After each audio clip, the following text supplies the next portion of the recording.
Olá, senhores. Eu sou o capitão José Rodolfo, especialista na área de salvamento veicular. E hoje, senhores, durante a realização da nossa 13ª Semana Interna de Prevenção de Acidentes de Trabalho, eu tive a honra e a oportunidade de estar falando aqui com os senhores sobre a utilização de equipamentos de proteção individual, os EPIs, durante o atendimento às ocorrências de salvamento veicular. Esse é um tema de extrema relevância, senhores, para nós bombeiros, né? Tendo em vista, senhores, que nós temos estudos que comprovam que o ato inseguro que mais contribui para o ferimento de bombeiros nas ocorrências de acidente é a não utilização ou mesmo a utilização incorreta do EPI. Bom, daí surgiu a ideia de tratarmos com vocês esse assunto aqui agora, tá bom? Antes de falarmos do EPI propriamente dito, faz-se importante a gente tratar de alguns assuntos prévios, com o objetivo de contextualizar onde se encaixa a necessidade, a importância da correta utilização desse EPI. Nós vamos começar pela compreensão do que é o ciclo operacional. A doutrina do veicular, que adotamos aqui em Goiás, ela divide o ciclo operacional em 4 fases. São elas: a prontidão, o acionamento, a resposta e a finalização. Sendo que a prontidão, senhores, é tudo aquilo que antecede a ocorrência. É a fase que realizam as ações prévias de preparação para o socorro. Podemos incluir nessa fase aí o seguinte: aquisição e organização de equipamentos e materiais, a distribuição das funções entre os membros da guarnição, o treinamento operacional, ou seja, tudo aquilo que me coloca pronto para o atendimento, tá certo, senhores? A próxima fase, acionamento. Ela se consiste que uma vez ocorrido o acidente, haverá o acionamento do recurso que está de prontidão. Ela inicia com pedido de socorro, passa pelo levantamento de informações e finaliza com o despacho da guarnição. Agora, eu vou pular um pouquinho a fase de resposta e vou direto à finalização. Depois nós retornamos. A fase de finalização é quando tomamos as medidas necessárias para que o recurso que foi empregado, ele volte novamente àquela condição anterior de prontidão. Ou seja, eu vou limpar meus equipamentos, eu vou abastecê-los, realizar um debriefing com o objetivo de ver aquilo que deu certo e corrigir as falhas que nós identificamos. Ou seja, vou colocar-me em condição novamente de estar empenhado, tá bom? Bom, agora a gente vai retornar na fase de resposta. Eu posso dizer, senhores, que essa fase é onde a gente implementa as ações de salvamento veicular propriamente dita. E elas são divididas, essa fase é dividida em etapas que nós chamamos de rotina do salvamento veicular. Essa rotina, ela é dividida de tal forma que eu vou passar para o senhor detalhadamente cada uma delas. Eu vou falar rapidamente sobre todas, depois eu volto naquelas que são mais importantes aqui para a gente estar tratando para efeito do EPI, tá certo? Vocês observam aí, senhores, que a primeira fase que nós temos é o estabelecimento do comando, depois a gente vai para o dimensionamento daquela cena, e aí em seguida a gente tem o gerenciamento de risco. E eu quero uma atenção especial dos senhores nesse gerenciamento de risco, tá? Depois nós passamos para a estabilização veicular primária, concomitante a isso, senhores, a gente já tem aquela primeira abordagem da vítima. Feita essa estabilização primária, o comandante autoriza o acesso do socorrista ao veículo. Esse socorrista, lá dentro, ele já começa a fazer essa avaliação primária. Por quê? Essa avaliação primária, somada com o grau de encarceramento, juntando essas informações do socorrista com a análise do técnico e do comandante numa reunião tripartida, a gente vai definir qual é a melhor forma de extração e o procedimento de desencarceramento tem que ser realizado. Enquanto isso, senhores, o pessoal já está fazendo, o socorrista dentro do veículo já está fazendo uma avaliação secundária da vítima, tá certo? Faço o desencarceramento, a extração e em seguida o transporte para o hospital de referência. Agora vamos voltar lá na primeira etapa, agora eu vou detalhar. Estabelecimento do comando. Essa é a fase onde o componente mais antigo da guarnição, que primeiro chegou, teve acesso ao local, ele deve assumir formalmente o comando da operação. Bom, esse militar, ele tem que informar a todos e ao COB principalmente, senhores, algumas condições. São elas: a chegada dele no QTH, ele confirma que o QTH é aquele que foi passado, o nome dele, a função que ele exerce, né? A sua viatura, a realidade da cena que ele encontrou ali, se realmente condiz com aquilo que foi passado pelo solicitante, e por fim, ele faz a assunção do comando, ele assume o comando. E ele diz mais ou menos assim, COB, aqui Capitão José Rodolfo, comandante da Asa 25, confirma um acidente de trânsito com vítimas envolvendo automóvel de passeio. Estou assumindo o comando da operação e estabeleço como posto de comando a Asa 25. Senhores, o principal objetivo dessa conduta é que todos saibam as condições iniciais e reais do acidente. Que ao se solicitar algum reforço, se for necessário algum reforço, esse reforço, quando chegar ao local da cena, ele sabe quem procurar e onde procurar para se colocar à disposição daquela ocorrência. Tá certo? Estabeleceu-se o comando. Agora a segunda etapa, senhores, é a gente dimensionar a cena. É importante dizer que essa etapa do processo, ela é permanente e contínua. Então o dimensionamento, ele inicia lá no momento que houve o acionamento, chegou no local, até o término após a finalização da ocorrência, senhores. Haja visto que essa cena é mutável, senhores. Quando nós temos, como a gente trabalha com a cena que ela é dinâmica, imagina, eu tenho dois veículos que se acidentaram. Temos uma possibilidade de veículos passando por ali, parando para visualizar, a gente tem um novo acidente. E aí eu mudo completamente a minha cena e tenho que redimensioná-la, tá certo? Porém, existe um momento específico que esse dimensionamento da cena, ele vira o foco principal da nossa operação.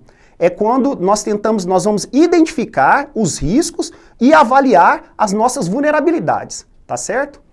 No salvamento veicular aqui, senhores, a técnica mais utilizada para a gente fazer esse dimensionamento da cena, para fazer essa avaliação, é composta pelos dois círculos, o círculo interno e círculo externo.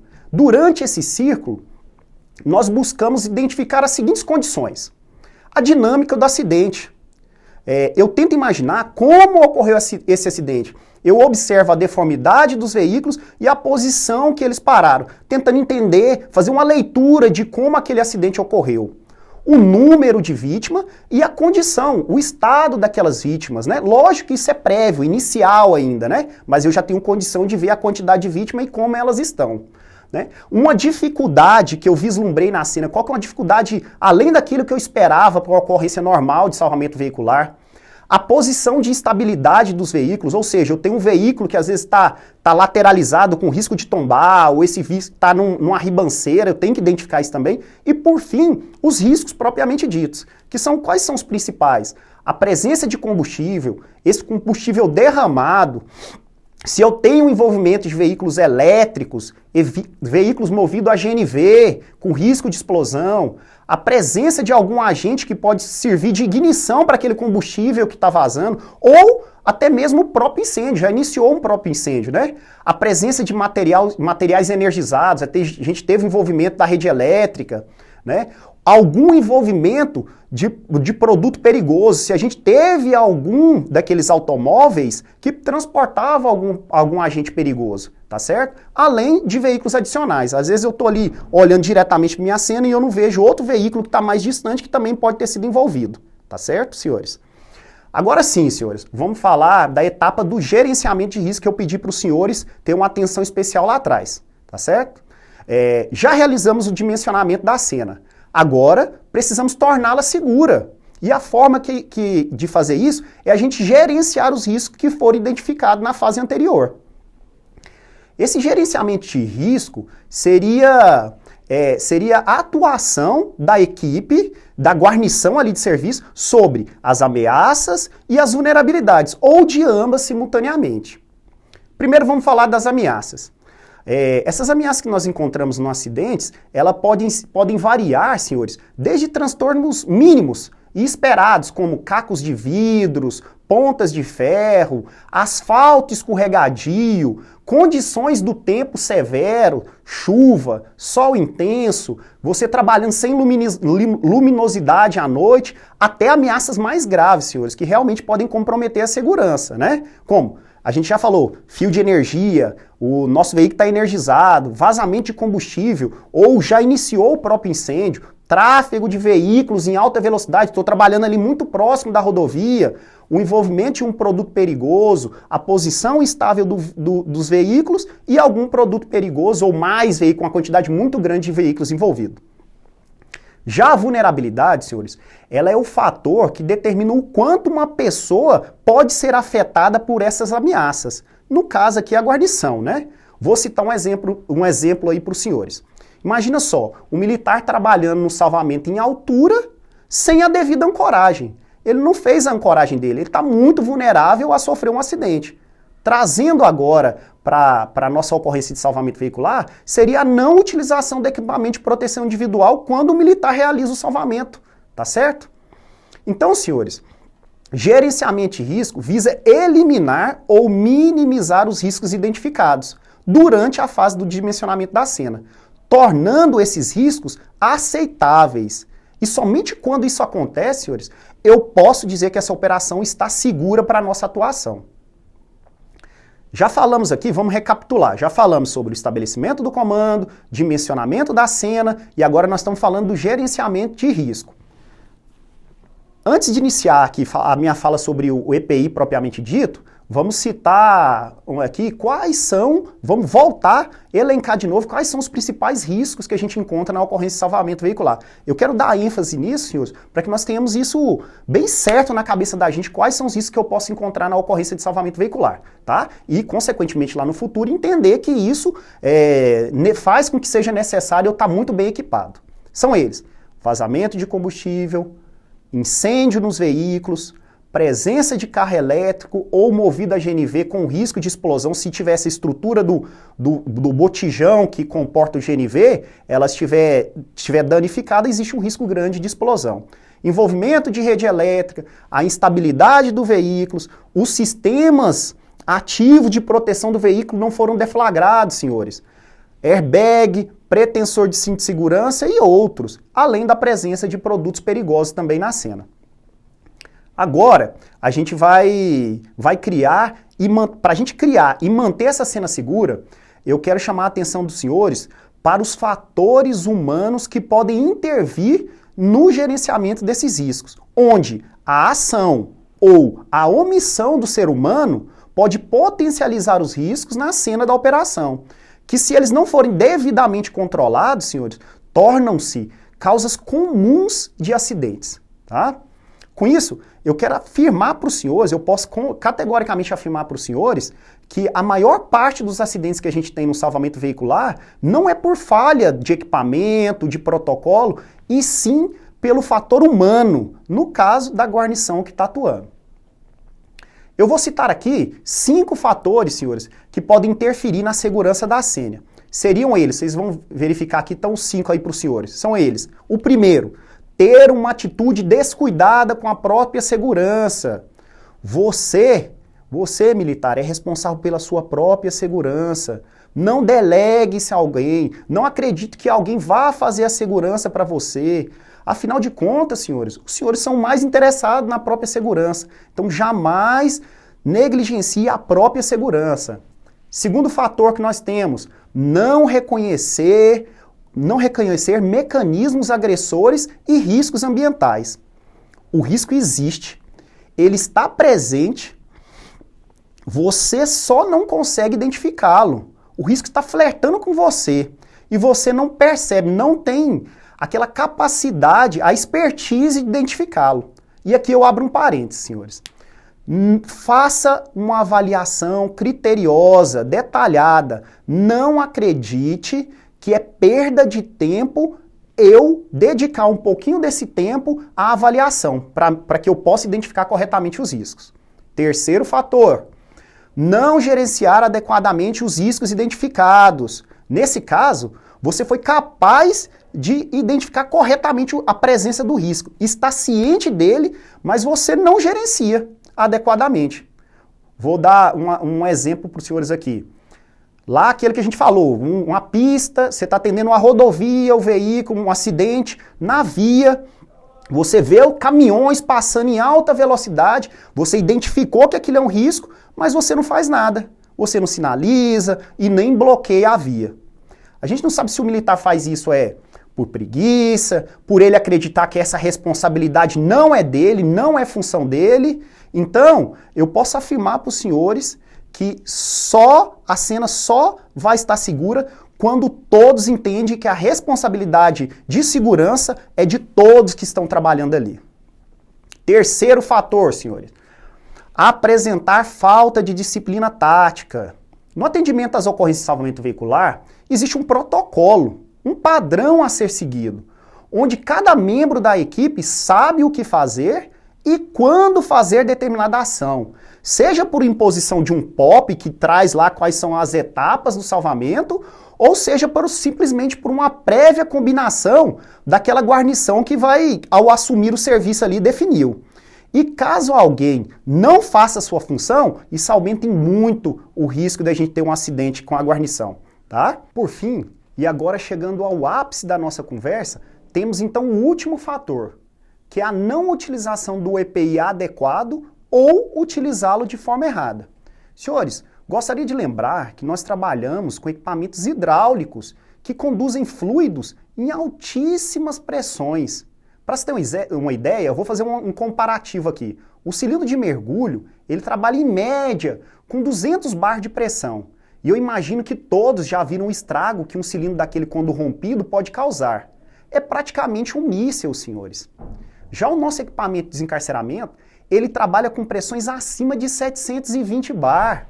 Praticamente 4 vezes o que o cilindro de mergulho trabalha. Imagine só o dano que isso pode causar. Trabalhamos também, senhores, com a real possibilidade de termos um incêndio veicular. Muitas vezes a gente tem combustível derramado que pode facilmente, um agente ígneo, causar um incêndio.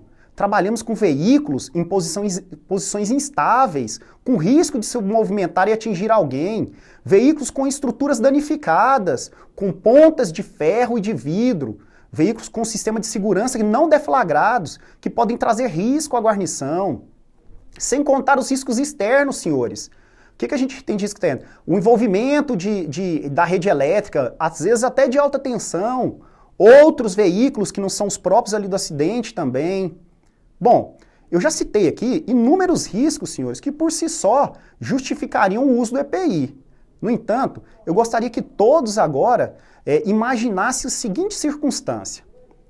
Você faz parte de uma equipe de salvamento. Está atendendo uma ocorrência de presa em ferragens. Naquele dia, você exerce a função de socorrista 2, aquele primeiro que vai adentrar o veículo. Você está lá fazendo a primeira avaliação da vítima quando inicia-se um incêndio no veículo em que você está. E o fogo ele se alastra rapidamente. Imaginaram só essa situação? Bom, como os senhores gostariam de estar naquele momento? Na verdade, não gostariam de estar, né? Mas se porventura estivessem, com qual EPI gostariam de estar? Acho que todos queriam estar o máximo possível equipado, né? Agora sim, senhores, depois dessa reflexão, eu vou propor agora aos senhores quais são os EPIs que a gente utiliza na ocorrência de salvamento veicular. Vamos começar pelo capacete. O capacete, ele tem que atender a normas internacionais de segurança. Tem que proteger o seu crânio contra impactos, penetração e, preferencialmente, que ele venha com um visor, tá certo? Se ele não vir com esse visor, o que a gente tem que ter necessariamente? Óculos de proteção. Imagina só, todo momento a gente tem vidro sendo manipulado, seja ali quando eu realizo um corte ou aquele próprio produzido pelo acidente. Então eu tenho que ter a proteção. Tenho pontas de vidro que são resultado também do acidente ou dos cortes que a gente realizou. Então necessariamente eu tenho que ter proteção para meus olhos. Máscara de proteção. A máscara de proteção ela tem que ser tipo N95 ou semelhante, senhores. Por quê? Eu tenho, principalmente quando eu serro ou corto um vidro laminado, a gente tem a possibilidade da produção de pó de vidro ou até mesmo pequenos fragmentos, que se a gente chegar a aspirar, inspirar aquilo, pode trazer malefícios também para o seu pulmão, tá certo? Então a máscara, ela necessariamente ela é obrigatória quando fazemos a manipulação dos vidros. Roupa de proteção. A roupa de proteção, o importante é que ela seja um material incombustível, de preferência resistente ao fogo, com resistência a corte, abrasão e perfuração. Aqui no CBMGO, a gente usa o nosso conjunto de aproximação de incêndio, que é seguro para utilização nas ocorrências de salvamento veicular. Então, utilizem ele de forma completa. Luvas de proteção. As luvas, ela devem ter capacidade de proteger as mãos da gente contra o calor, a abrasão, perfuração e a penetração de líquido, sem, contudo, comprometer totalmente a nossa destreza, o nosso tato. E agora, senhores, eu vou falar duas particularidades das luvas. Quando você está manipulando um vidro, os cacos, você quebra um vidro, normalmente ficam cacos na estrutura do veículo. E esses cacos, eles não devem ser tirados com a própria luva, senhores. Porque caso a gente tire esses cacos com a luva, mais cedo ou mais tarde você vai passar a mão no rosto ou no olho e tem risco, então, de você levar esses fragmentos de vidro para sua pele e causar uma lesão. Então a gente usa qualquer outro anteparo para fazer essa retirada do vidro. Uma segunda observação que eu faço é, tá prestando socorro, vou tocar a vítima, eu retiro a minha luva de salvamento e toco com a luva de procedimento que eu já estou com ela previamente por baixo da luva de salvamento. Vamos falar agora do calçado. O calçado, ele deve possuir solado reforçado, contra-penetração, proteção de bico e de calcanhar e resistência também à absorção de substâncias que porventura foram lançadas no chão. A bota que o bombeiro paga hoje, ela é também eficaz para esse atendimento. Agora, senhores, diante da situação hipotética anterior, que nós fizemos aqui imaginária, onde os senhores estariam dentro do veículo e que esse veículo começou a se incendiar, e já conhecedores dos EPIs que acabei de sugerir para os senhores, eu tenho total convicção, senhores, que não só pelo aquele caso imaginário, mas por tudo que foi dito aqui, vocês entenderam a necessidade da correta utilização desse EPI. E acredito até, senhores, que os senhores sugeririam mais equipamentos, né? Eu queria estar, inclusive, de balaclava e EPR, se possível. Bom, o incêndio no veículo, ele é apenas um dos muitos desdobramentos que a ocorrência de salvamento veicular pode ocorrer, senhores. Por isso, é de suma importância que todos estejam utilizando o EPI corretamente. Tá certo? Assim, pessoal, finalizo a minha fala, esperançoso de que em poucos minutos a gente possa ter atingido o objetivo proposto aqui hoje, que era demonstrar quais eram os EPIs necessários para o atendimento à ocorrência de salvamento veicular, bem como a sua real importância, tá certo? Assim, eu quero saudar a todos da comissão organizadora da CIBAT, agradecer a confiança e a todos que acompanharam, fica aí o meu abraço e o desejo de bom final de ano a todos. Até mais!